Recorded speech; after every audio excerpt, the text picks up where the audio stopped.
Leo traced the rim of his chipped ceramic mug, the warmth doing little to penetrate the persistent chill in his small, sparsely furnished room.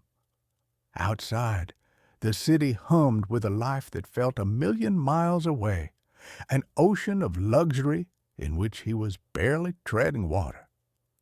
His world had shrunk to these four walls, the worn armchair where his grandmother slept, and the relentless gnawing anxiety that came with each new day.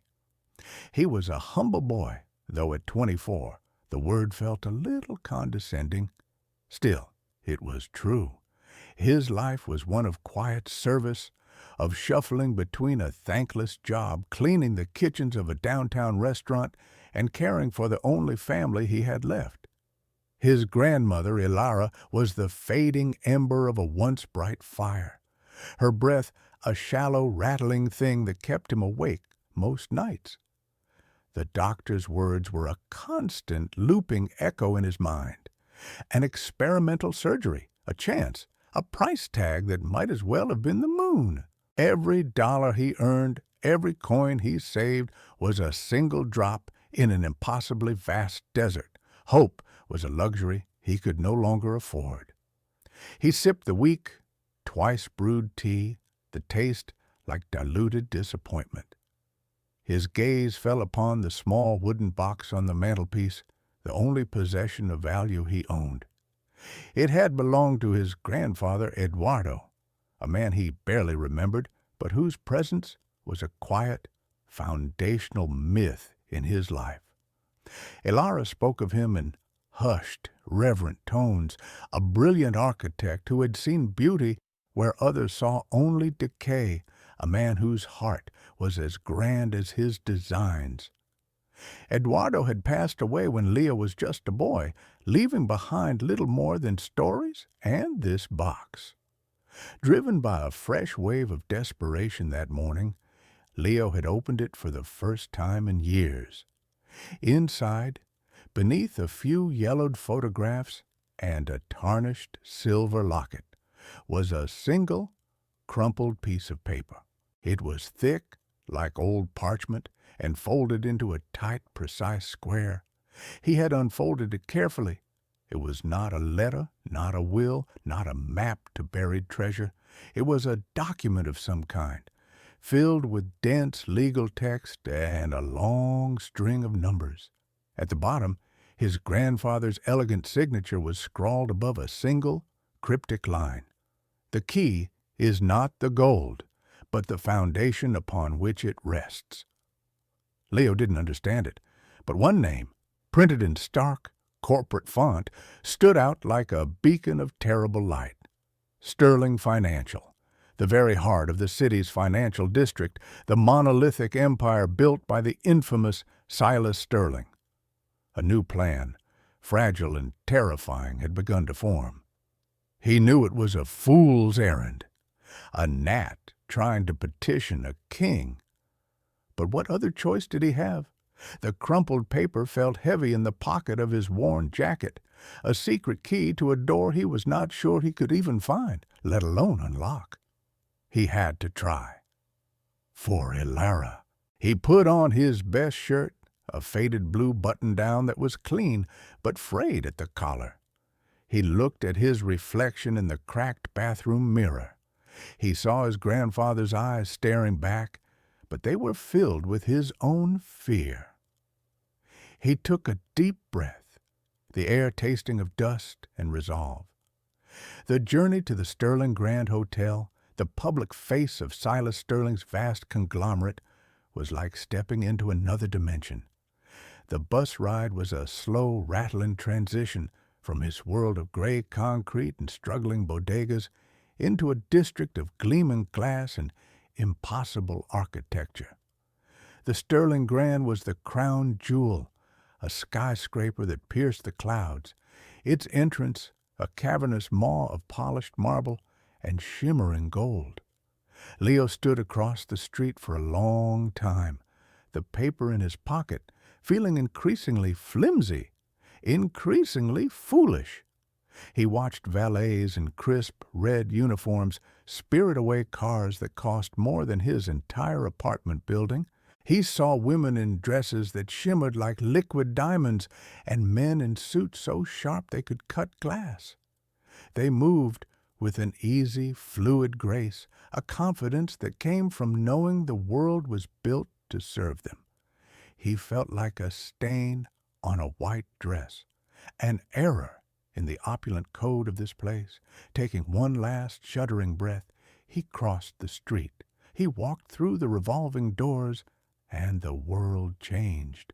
The noisy clamor of the city was replaced by an expensive silence, punctuated only by the soft murmur of hushed conversations and the distant tinkling melody of a grand piano. The air smelled different here. It was clean, sterile, with a faint, cloying scent of money and perfume. The lobby was a cathedral of wealth. A chandelier the size of a small car hung from the impossibly high ceiling, its crystals scattering rainbows across the floor. In the center of the vast space, displayed on a velvet-draped pedestal, was a breathtakingly intricate architectural model of a futuristic city. Leo, despite his fear, found himself drawn to it. It was a work of art. The lines were clean, the vision audacious. It reminded him of the stories his grandmother told of Eduardo, of a man who dreamed in glass and steel. He leaned in closer, his reflection a pale, insignificant ghost on the surface of the protective case. He was so lost in the miniature world that he didn't hear the approach. A voice, sharp and cold as breaking ice, shattered the silence.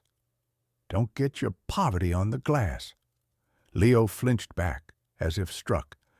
The grand entrance of the antagonist was not a whisper. It was a thunderclap of pure, distilled arrogance. Silas Sterling stood there, a man perfectly sculpted from wealth and disdain. He was tall, impeccably dressed in a tailored charcoal suit. His silver hair swept back from a face that looked like it had never known a moment of doubt or hardship. A cruel smile played on his thin lips. He was not alone. A small entourage of sycophantic subordinates trailed behind him, their faces a mixture of fear and adoration. They laughed on cue, a dry rustling sound that filled the cavernous space. Silas circled Leo slowly, like a shark inspecting a piece of driftwood. His eyes, the color of a winter sky, raked over Leo's worn shoes, his frayed collar, his cheap jacket. Each glance was a physical blow. "Look at this," Silas announced to the lobby, his voice dripping with theatrical contempt. "It seems a stray has wandered in from the street. Security!" Leo felt his face burn with a humiliation so hot it brought tears to his eyes. The whispers around the lobby grew louder. People were turning to stare, their expressions ranging from pity to amusement. He wanted to shrink, to become invisible, to dissolve into the marble floor.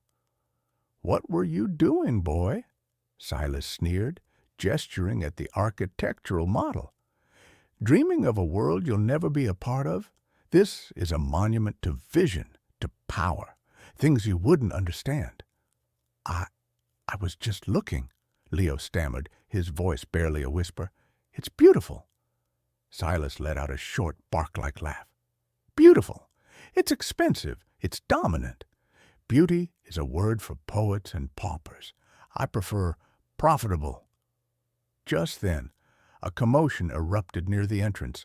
A small, scruffy terrier, its fur matted and dirty, had darted through the revolving doors, yapping in a panic.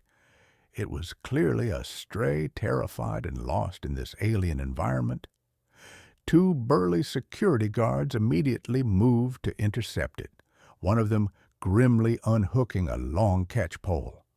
The dog, seeing the approaching threat, scrambled away, its nails scrabbling uselessly on the slick marble. It skidded and slid, finally collapsing in a terrified, trembling heap not far from where Leo stood. A wicked, sadistic glint appeared in Silas Sterling's eyes. He saw not a frightened animal, but an opportunity, a prop for his cruel theater. He raised a hand, and the security guards froze in place. He turned his cold smile back to Leo. Here we have a dilemma, don't we? An impurity in my perfect world. He gestured from the trembling dog to Leo. Two of them, in fact. The crowd murmured, sensing a spectacle. Silas's voice dropped, becoming a conspiratorial, venomous whisper that carried through the silent lobby. I'm a sporting man. Let's make this interesting. He pulled out a sleek black checkbook and a gold pen. That creature is a nuisance. It will be caught and disposed of. A health code violation, you understand?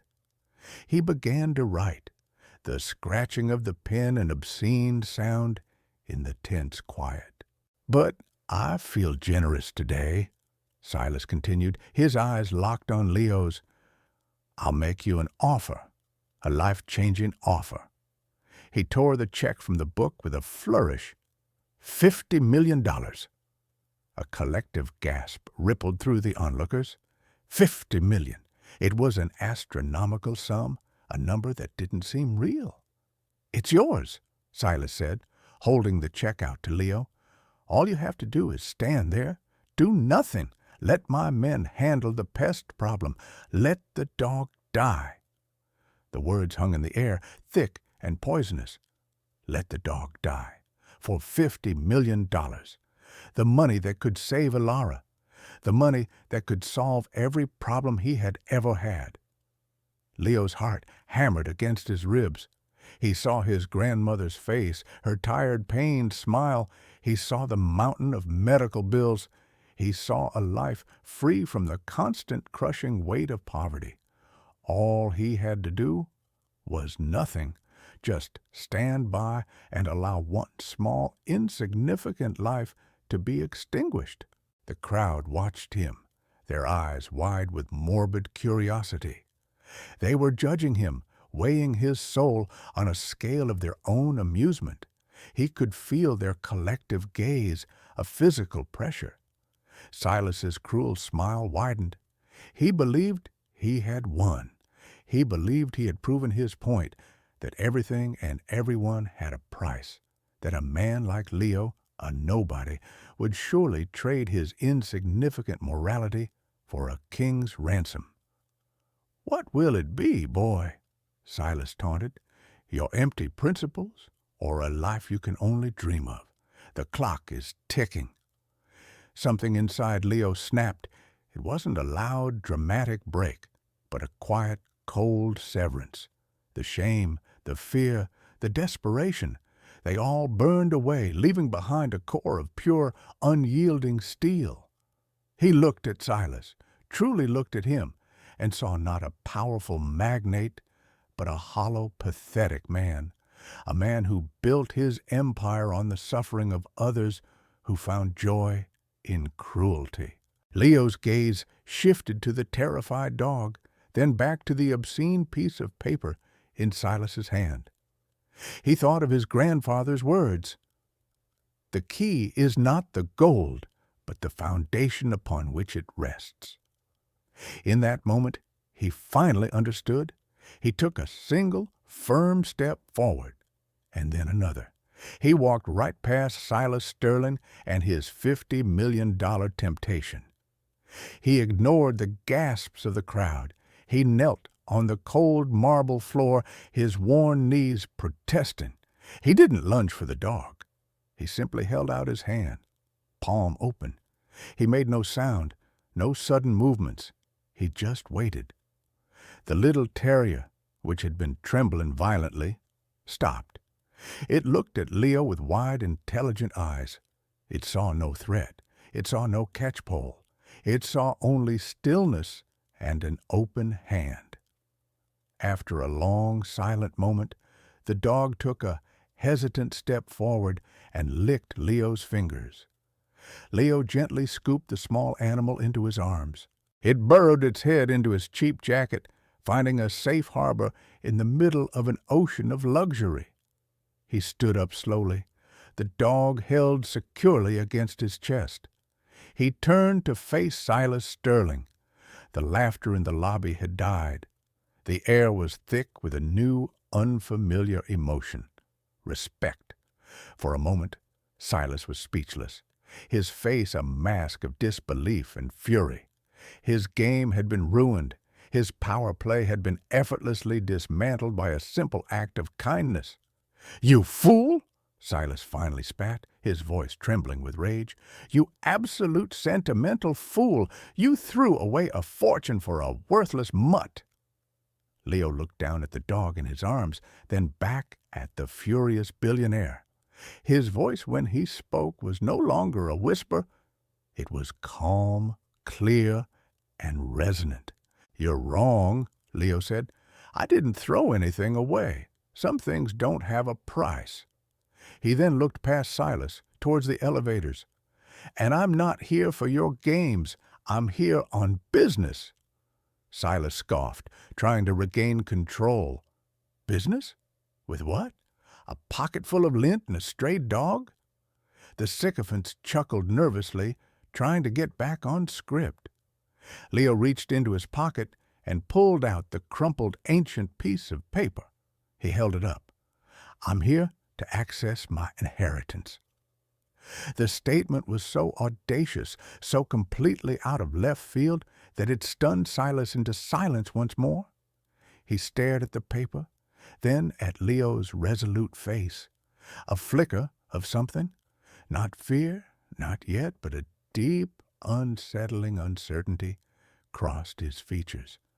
What is that?" Silas demanded. "It's a key," Leo said simply. He walked towards the private elevators reserved for the tower's most exclusive clients, the dog still cradled in his arms. "And I believe it opens a door on the top floor." The performance began not with a bang, but with the quiet, confident press of a button. Leo, with the small dog still nestled in his arms, stepped into the private elevator. The doors slid shut, encasing him in a world of brushed steel and soft, recessed lighting. To his surprise, Silas Sterling and two of his suited minions had followed him in, their faces tight with a mixture of scorn and curiosity. Silas could not stand a mystery, especially one that involved a pauper acting with such baffling authority in his domain. The ascent was silent and swift. Leo could feel Silas's eyes boring into him, trying to dissect him, to find the trick. But there was no trick. There was only the weight of the dog in his arms and the heavy certainty of the paper in his other hand. The elevator opened onto the penthouse floor, home to the most exclusive division of Sterling Financial, private legacy management. The atmosphere here was even more rarefied than the lobby. The air was still, the carpet so thick they swallowed all sound. A severe-looking woman at a large mahogany desk looked up, her expression of disapproval deepening as she took in Leo's appearance and the dog. "This is a restricted floor," she said, her voice a low hum of authority. "We're with him," Silas snapped, striding forward. He leaned over the desk. "This person claims to have business here. I'm here to personally witness him being thrown out." He was turning the situation back into his own personal theater. The woman looked at Leo, her skepticism plain. "Do you have an appointment, mister?" "My name is Leo Espinosa," Leo said, his voice steady. "I don't have an appointment, but I have this." He carefully placed the crumpled document on the polished surface of the desk. The woman picked it up with 2 fingers as if it were contaminated. She unfolded it, her eyes scanning the text with practiced speed, her expression of bored disdain slowly began to melt away. It was replaced first by a flicker of confusion, then by a dawning look of utter astonishment. She read it again, her lips moving silently. She looked up at Leo, then at the document, then back at Leo. "Mr. Gable," she said, her voice now a strained whisper into an intercom, "you need to come out here, immediately." A door to a private office opened, and a man in his late 50s emerged. He was impeccably dressed but had kind eyes behind his wire-rimmed glasses. This was Mr. Arthur Gable, the branch director, a man who had seen fortunes rise and fall, a man who thought he was immune to surprise. "What is it, Maria?" he asked, his voice calm. Then he saw the assembly. The city's most feared billionaire, a young man in worn clothes holding a stray dog, and a look of sheer panic on his assistant's face. "Sir, this document," Maria said, holding it out with a trembling hand. Mr. Gable took the paper. He began to read. The lobby had been silent, but this was a new kind of quiet. This was the absolute silence of a world tilting on its axis. Gable's face went pale. He looked up at Leo, his mouth slightly agape. "Where?" he asked, his voice barely audible. "Where did you get this?" "It was my grandfather's," Leo replied, "Eduardo Espinosa."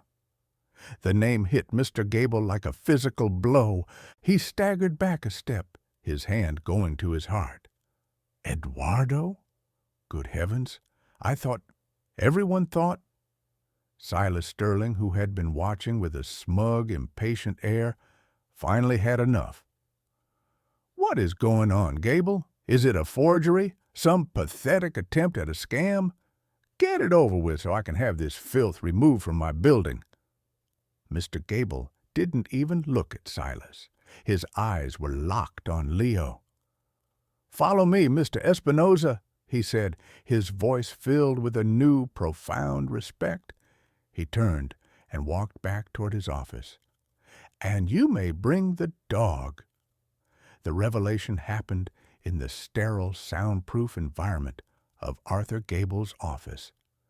It was a large, elegant room with a floor-to-ceiling window overlooking the city.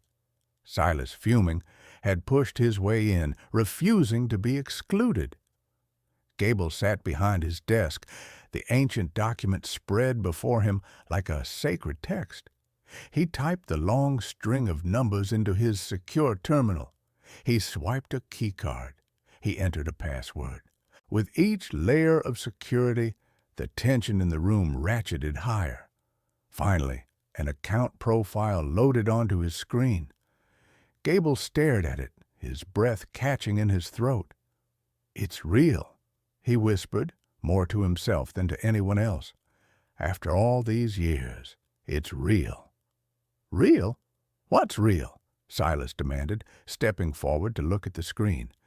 "A forgotten savings account with a few $1,000s. Enough for a new shirt, perhaps?"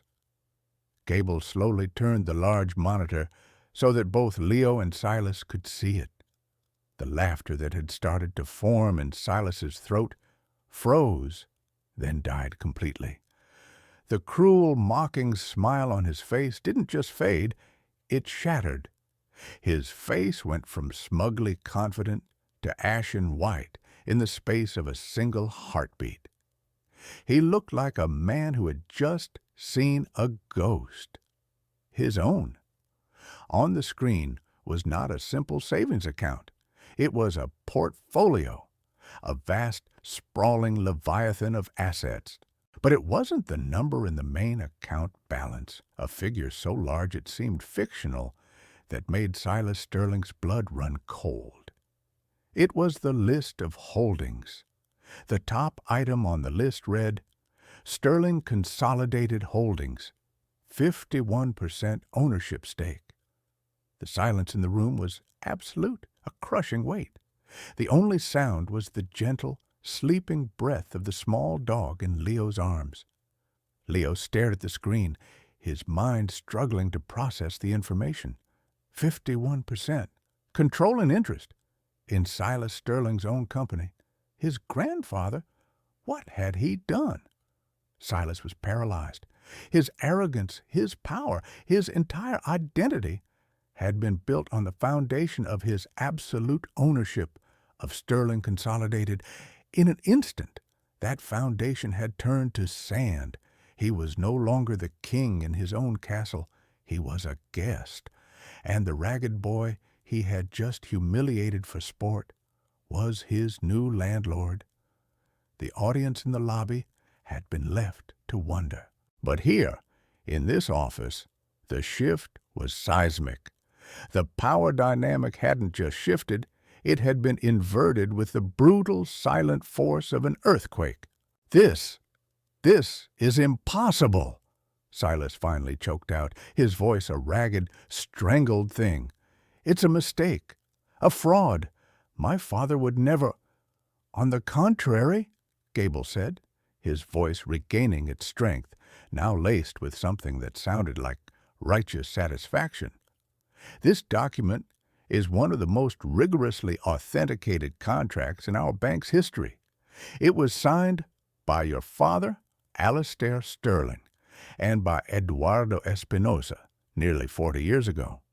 It stipulates that upon Eduardo's death, his assets were to be held in this sealed trust, to be claimed only by a direct blood heir presenting this exact physical document.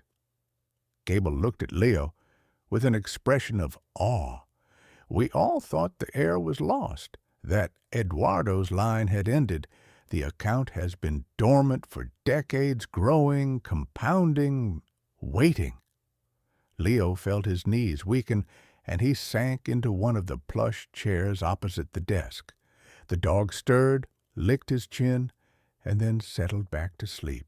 He looked from the impossible numbers on the screen to the crumbling facade of the man who had, just minutes before, offered him $50 million to let a dog die.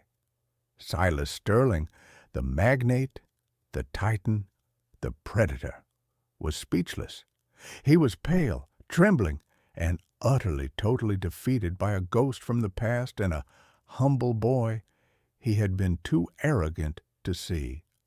The war had begun, not with a bang, but with the quiet loading of a single forgotten file. The initial unraveling began with Mr. Gable's quiet, meticulous explanation.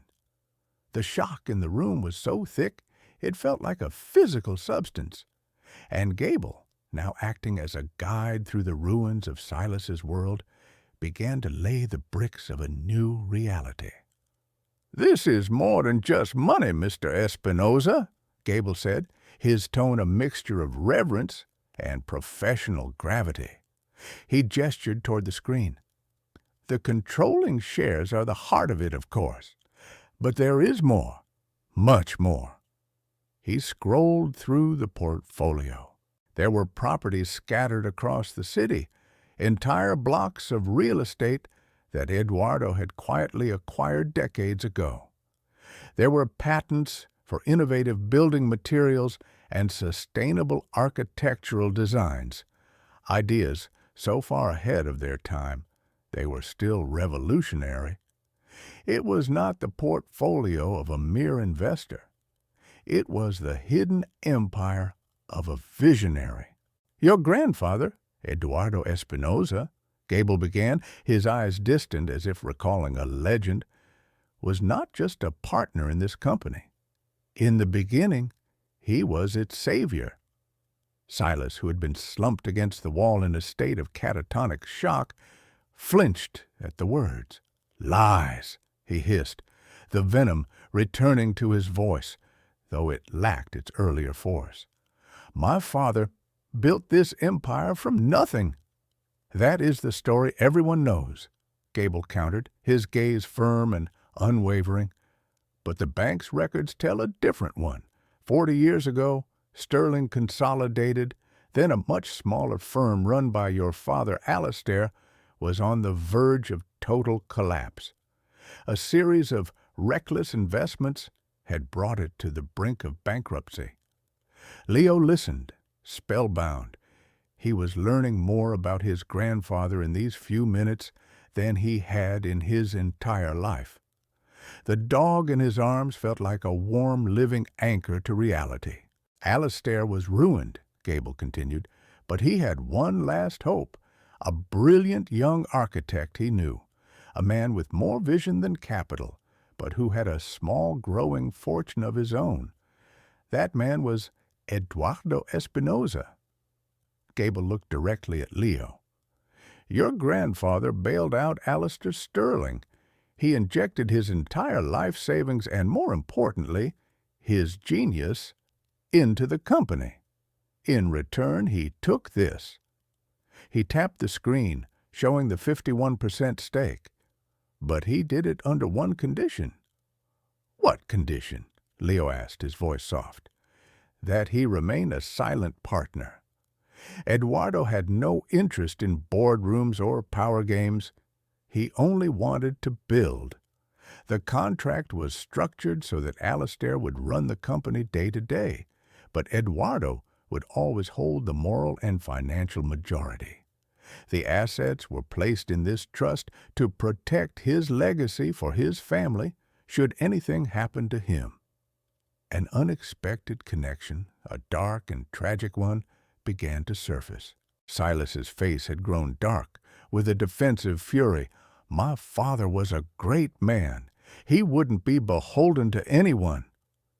He was a proud man, Gable corrected gently, and over the years, as the company grew into a global powerhouse on the back of Eduardo's foundational designs and initial capital, Alastair's pride began to curdle into resentment. He couldn't stand that a simple builder held the keys to his kingdom. The story was a grim one. As Silas grew up, Alastair rewrote history, erasing Eduardo's contributions, painting himself as the sole architect of their fortune. Eduardo, content to work on his own small community-focused projects, had allowed it. He trusted his friend. He trusted the contract locked away in the bank's vault. And then, Gable said, his voice dropping, your grandfather died. Suddenly. In a workplace accident on a small construction site. It was ruled a tragedy. An accident.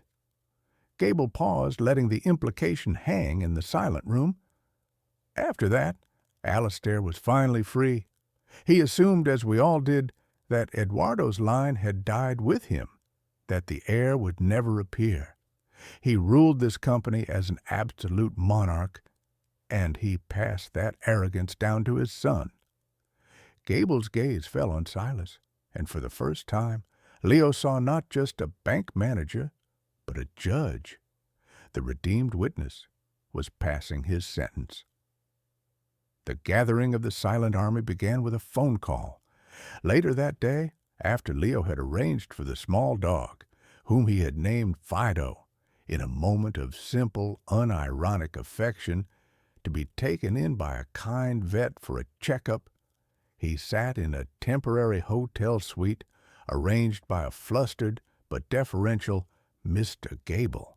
His mind was a whirlwind of numbers, shares, and a family history more complex and tragic than he could ever have imagined. His phone, a cheap, prepaid model, rang with an unknown number. He answered hesitantly. "Am I speaking with Leo Espinosa?" a voice asked. It was old, warm, and tinged with a slight accent. "Yes," Leo said. "My name is Tomas. I knew your grandfather." The voice was thick with emotion. "I was his apprentice, his friend. I have been waiting for this day for 30 years. This was the keeper of the secret, the wise mentor." Mr. Tomas explained that he had read the shocking news of the Sterling Consolidated upheaval on a financial news alert. He knew instantly that Eduardo's heir had finally emerged. "Your grandfather was the greatest man I ever knew," Thomas said, his voice cracking. "What Alastair Sterling did to him was more than a betrayal. It was a theft of his soul, and I have the proof. This was the next piece of the puzzle. Tomas explained that before his death, Eduardo had grown wary of Alistair. He had entrusted his old apprentice with a portfolio of his own, not of stocks, but of his life's work, his original hand-drawn blueprints, his designed journals, and a sealed letter. These were the documents that proved beyond any doubt that the most iconic and profitable buildings in the Sterling portfolio were not Alistair's designs, but Eduardo's. They had been stolen, plagiarized after his death. "I will bring them to you, Leo," Tomas promised. "The world will know the truth of who your grandfather was." Meanwhile, Silas Sterling, recovering from his initial paralysis, began his retaliation. He was a cornered animal, and that made him more dangerous than ever. His first move was to try and freeze the assets. He called his lawyers, his brokers, his contacts in every dark corner of the financial world, barking orders, making threats. He tried to intimidate Mr. Gable. A call was made. "You're finished, Arthur," Silas had snarled over the phone. "I will personally see to it that you never work in this city again. I will ruin you." But Gable, emboldened by the truth he had guarded for so long, did not waver. "You no longer have that authority, Mr. Sterling," he had replied calmly. "Your accounts are being reviewed for irregularities as we speak. I would advise you to consult your legal counsel, your personal legal counsel." Silas's next move was more insidious. He learned about Alara. He learned about her illness. He dispatched one of his slick, amoral lawyers to the hospital. The lawyer approached the head administrator with an offer, a massive anonymous donation to the hospital's new wing, enough to fund it for a decade. The only condition was that Alara Espinosa be immediately discharged due to a sudden reassessment of her case's viability. It was a cruel, desperate attempt to create leverage to hurt Leo where he was most vulnerable. But the hospital administrator, a woman who had worked her way up from being a night shift nurse, had seen too much of the human cost of greed. She had heard whispers of what happened at the hotel. She looked at the smirking lawyer, thought of the old woman in room 304, and made a choice. She refused. "We do not trade our patients' lives for donations," she said, her voice like ice. "Please leave." She immediately called Mr. Gable to inform him of the attempt, adding her name to the growing list of people who were choosing to stand with Leo. The silent army was gathering, drawn together by the gravitational pull of a decades-old good deed.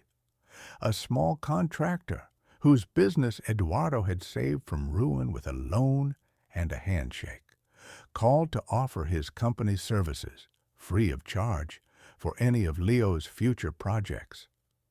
An elderly woman, for whom Eduardo had designed and built a small, accessible home after she lost her legs in an accident, sent a letter detailing his kindness. Each story, each new ally, was another stone in the foundation of Leo's cause. He was not just fighting for his inheritance anymore, he was fighting for his grandfather's name, for his legacy of integrity and compassion. The battle lines were drawn. On one side, Silas Sterling, with his dwindling army of paid sycophants and his arsenal of dirty tricks.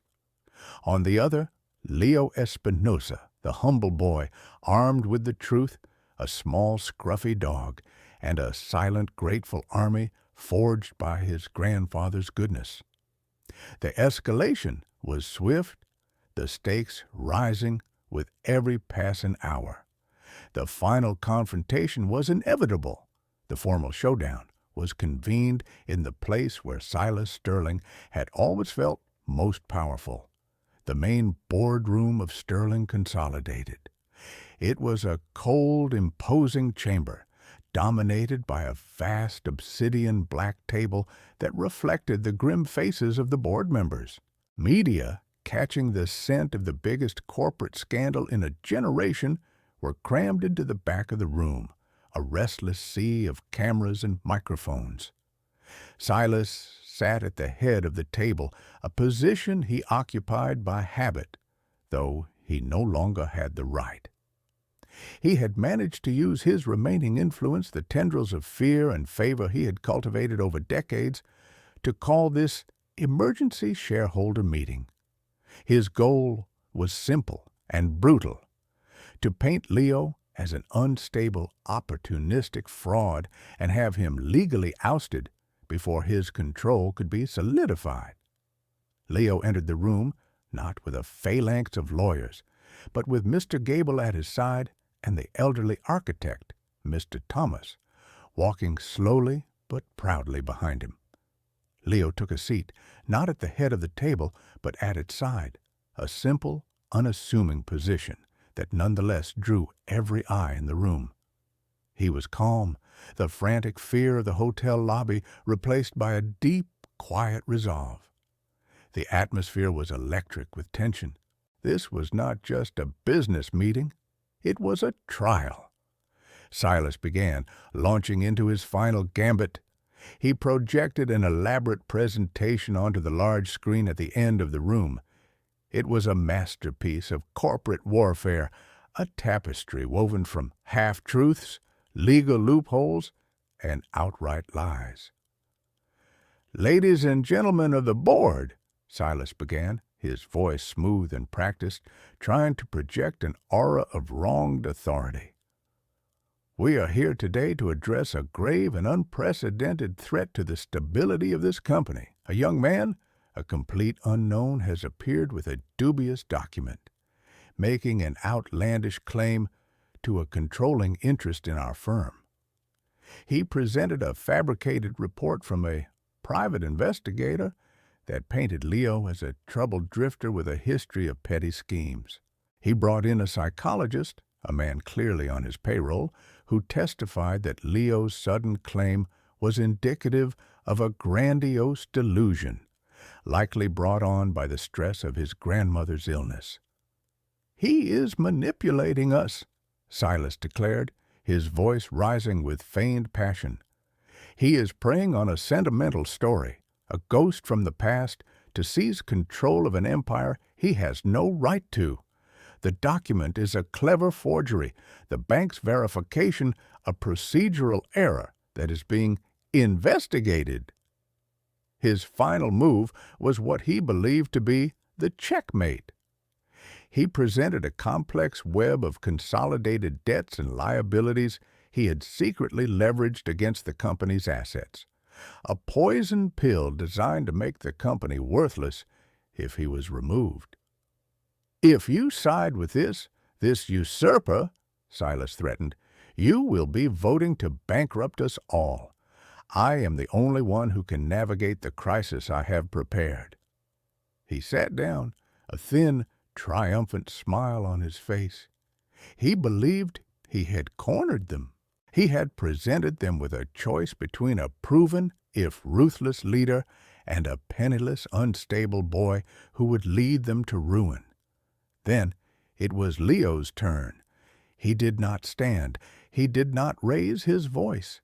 He simply asked Mr. Gable to connect a small USB drive to the projector. The slick corporate presentation was replaced by a simple, scanned document. "This is my grandfather's contract," Leo said, his voice carrying clearly in the silent room. "It has been re-verified this morning by an independent forensic team. It is ironclad." Next, he introduced Mr. Thomas. The old architect walked slowly to the front of the room, carrying a large leather-bound portfolio. He opened it on the table. "Silas Sterling claims his father built this company," Tomas said, his voice trembling with the weight of long-suppressed truth. "Alistair Sterling was a thief. He stole the genius of Eduardo Espinosa. One by one, Tomas placed Eduardo's original hand-drawn blueprints on an overhead projector. The screen showed the elegant visionary designs for the Sterling Tower, the Meridian Plaza, the Onyx Center, the company's most profitable and iconic properties. Beside each one, Thomas placed the company's official published blueprint bearing Alastair Sterling's name. They were identical, save for the signature. A wave of shocked murmurs swept through the room. "I was there," Tomas said, his voice thick with emotion. "I watched Eduardo draw these. I saw the light in his eyes. Alastair stole them after Eduardo's death and claimed them as his own." Then came the protagonist's counter, the full force of his silent army. Mr. Gable initiated a series of video calls. The first face to appear on the screen was the hospital administrator. She calmly and professionally recounted the attempt by Silas's lawyer to bribe her into discharging Ilara Espinosa. The board members flinched. This was not business. It was monstrous. The next face was a man Leo had never met, a rugged-looking small business owner from the industrial district. "Eduardo Espinosa saved my father's factory 40 years ago," the man said. "He asked for nothing in return. Last week, Silas Sterling's conglomerate tried to use a predatory loan to seize our land for a luxury high-rise. They are trying to destroy the very community Eduardo helped build." Another call, another story. A dozen voices from the past, all connected by Eduardo's kindness, emerged from the shadows to testify to the Sterling family's long and brutal history of greed, a stark contrast to the legacy of compassion Eduardo had left behind. The final piece of evidence was a single, yellowed letter. Mr. Tomas presented it to the board. "Eduardo gave this to me a week before he died. He asked me to release it only if a great injustice was being done to his name or his family." Leo read the letter aloud.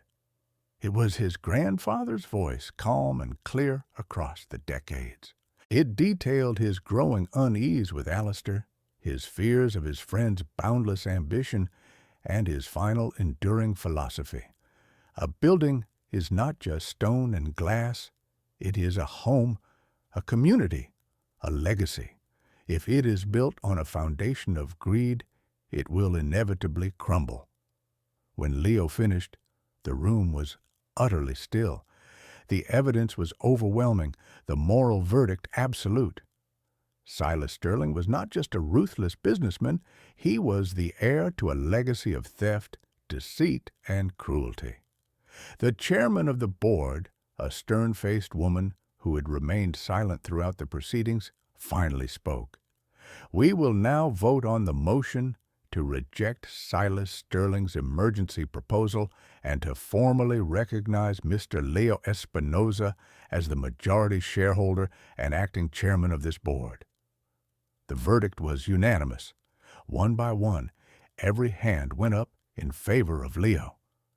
Silas Sterling watched as every single person he had controlled, bribed, or intimidated turned against him.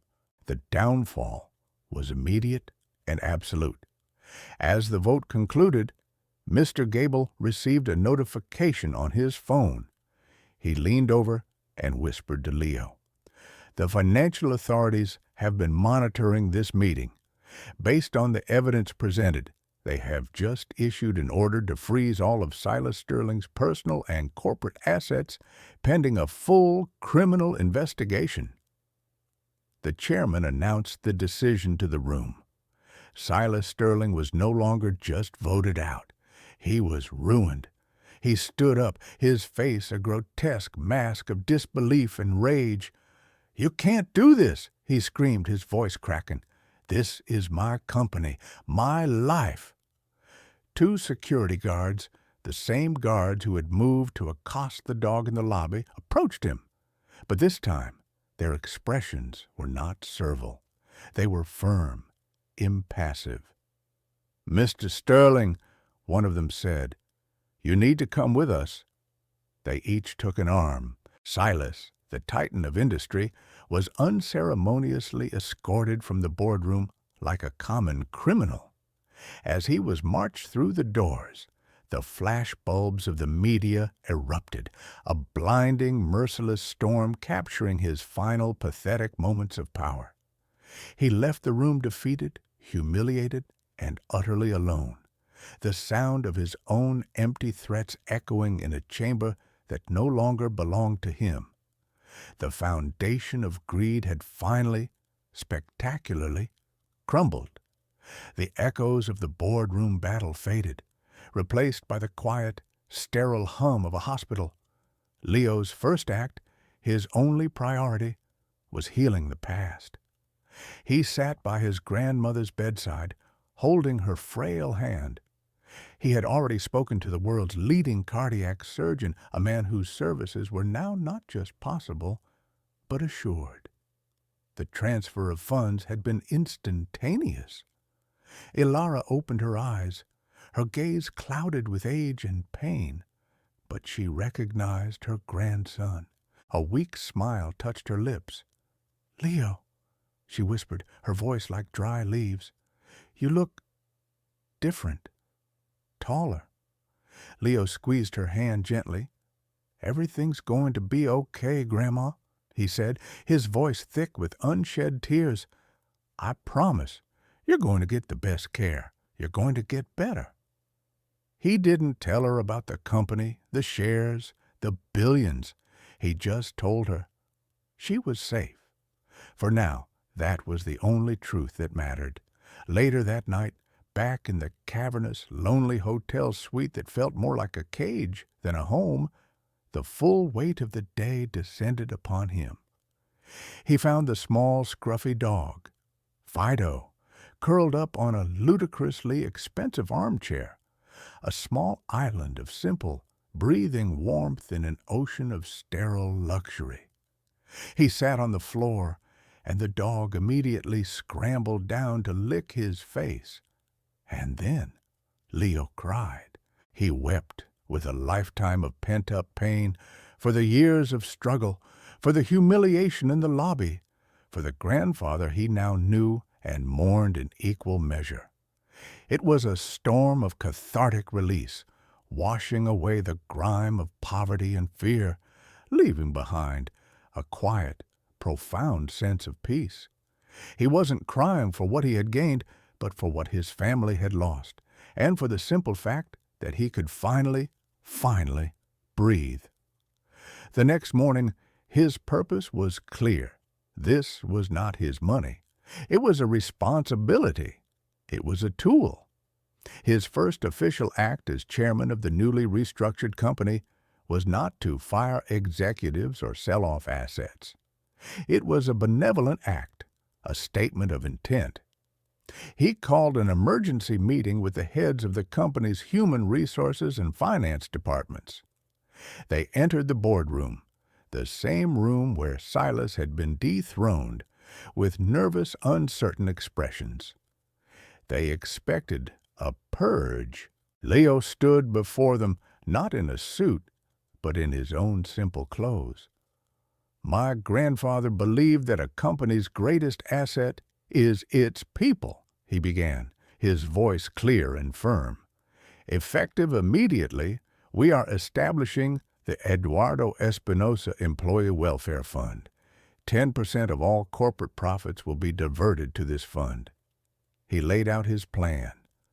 Subsidized health care for all employees and their families, a scholarship program for their children, a guaranteed living wage that was double the industry standard. He was protecting the workers, the thousands of faceless people whose labor had built the Sterling Empire, but who had been treated as disposable cogs in Silas's machine. He then turned his attention to the community projects Silas had been trying to crush. He called the man from the industrial district and informed him that not only was the predatory loan forgiven, but the company would be investing in his factory, helping him expand and hire more people from the local community. He was not just stopping the bleeding, he was actively healing the wounds Silas had inflicted. The final piece of emotional closure came from the portfolio Mr. Thomas had given him. Tucked inside the last of the blueprints was the sealed letter his grandfather had written, the one he had read in the boardroom. But there was another, smaller envelope inside it, marked simply, "For my grandson." His hands trembled as he opened it. It was not a legal document, but a personal letter, written in Eduardo's elegant architectural script. "My dearest Leo," it began, "if you are reading this, then the world has turned in a way I both feared and expected. You have found your way to a great inheritance. I know this will feel like a burden, a weight of gold that threatens to change you. Do not let it." Leo read on, his eyes blurring with tears. It was a moral treatise, a final message from the wise man he had never known. "Wealth is not a prize to be won," Eduardo wrote. "It is a responsibility to be carried. It is a tool. You can use it to build walls or to build bridges. You can use it to build monuments to your own ego, or you can use it to build shelters for those caught in the rain. Your great-grandfather was a simple stonemason. He taught me that the strength of a building is not in the grand spire, but in the integrity of each and every stone, hidden deep in the foundation. I have left you this fortune not so you can live a life of ease, but so you can live a life of purpose. Do not let the gold become your foundation. Let your character be your foundation. Be the man I know you are. Build things that last. Build kindness. Build hope. That is the only legacy worth having. I am proud of you, my boy. I was proud of you the moment you were born. Your loving grandfather, Eduardo." Leo folded the letter and held it to his chest. The immense fortune was no longer a terrifying burden. It was a blueprint. His grandfather had not just left him wealth. He had left him a mission. He knew exactly what he had to do. He would not just manage a company. He would build a legacy. 10 years later, the city was different. In the heart of what was once a sprawling, neglected slum, there was now a vibrant green space known as Eduardo's Park. Children's laughter echoed where despair once resided. The park was surrounded by clean, well-designed apartment buildings with affordable rents, all part of the Espinosa Foundation's urban renewal project. The company, formerly known as Sterling Consolidated, was now the Espinosa Legacy Group, a global leader, not just in profit, but in ethical business practices. It was famous for its employee care programs, its environmental innovations, and its deep investment in the communities where it operated. Leo Espinosa was a name known throughout the world, but not one often seen in the glossy pages of magazines. He was a respected benefactor, a quiet force for good, but he remained, at his core, a humble man. He still lived in a modest apartment, though it was much nicer than his old one. He had married a kind, intelligent woman, a teacher he had met while volunteering at a local school. And his grandmother, Alara, had lived for 8 more happy, healthy years, long enough to see the man her grandson had become. One crisp autumn afternoon, Leo was walking through the city. He saw a young student, no older than he had been on that fateful day, staring with a look of desperate longing into the window of a university bookstore. The student was looking at a thick, expensive textbook on architectural theory. Leo saw the worn-out backpack, the frayed cuffs of the jacket, he saw himself. This was the full circle moment. Leo entered the bookstore, bought the textbook, and walked outside. He approached the student, who looked up, startled. "Excuse me," Leo said with a warm smile. "I think you might need this for your studies." He held out the book. The student was stunned, speechless. I can't afford this," he stammered. "Why would you?" "Let's just say I'm paying it forward," Leo replied. "A long time ago, someone I never met left me a key that opened a door for me. Consider this a key. Now go and build something wonderful." He also handed the student a card. "And when you graduate, call this number. We're always looking for people with a good foundation." The card was for the Espinosa Legacy Group Scholarship and Internship Program. As Leo walked away, leaving the stunned but hopeful student behind, his thoughts drifted for a moment to Silas Sterling. The news reports had long since dried up. After a lengthy trial that exposed decades of financial crimes, Silas had lost everything. His name was a synonym for disgrace. The last Leo had heard, Silas was living in a small rented room on the forgotten edge of the city, a bitter, broken man, haunted by the ghost of an empire he had not built and did not deserve. He had been offered a second chance, a menial job in one of the company's warehouses, a path to redemption.